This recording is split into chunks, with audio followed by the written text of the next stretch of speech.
আসসালামু আলাইকুম রহমতুল্লাহি ওবরাকাতু। সম্মানিত দর্শক শ্রোতা, দেশ এবং প্রবাস থেকে যারা আমার এই ভিডিওটি দেখছেন, সকলকে আন্তরিক শুভেচ্ছা ও অভিনন্দন। আমি আজকে আপনাদের সামনে আলোচনা করব কুদৃষ্টি সম্পর্কে। সমস্ত পাপাচারের মূল যেই গুণাটি সেটা হলো কুদৃষ্টি, চোখের হেফাজত করতে না পারা। চোখের খেয়ানতের কারণেই আজকাল বিভিন্ন ধরনের পাপাচারে মানুষ লিপ্ত হয়।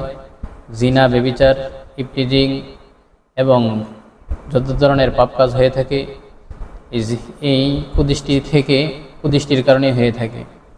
তাই আমরা কুদৃষ্টি থেকে বেঁচে থাকব। কুদৃষ্টি সম্পর্কে আজকে জানব, কুদৃষ্টির ভয়াবহতা কী এবং তা থেকে বেঁচে থাকার কি ফজিলত রয়েছে। হযরত আব্দুল্লাহ ইবনে মাসউদ রাদিয়াল্লাহু তাআলা আনহু থেকে বর্ণিত হাদিসে কুদসির মধ্যে আছে, আল্লাহ রাব্বুল আলামিন বলেন, কুদৃষ্টি হলো শয়তানের তীরসমূহের মধ্য থেকে একটি বিষাক্ত তীর। সুতরাং তোমরা এই কুদৃষ্টি থেকে বেঁচে থাকো।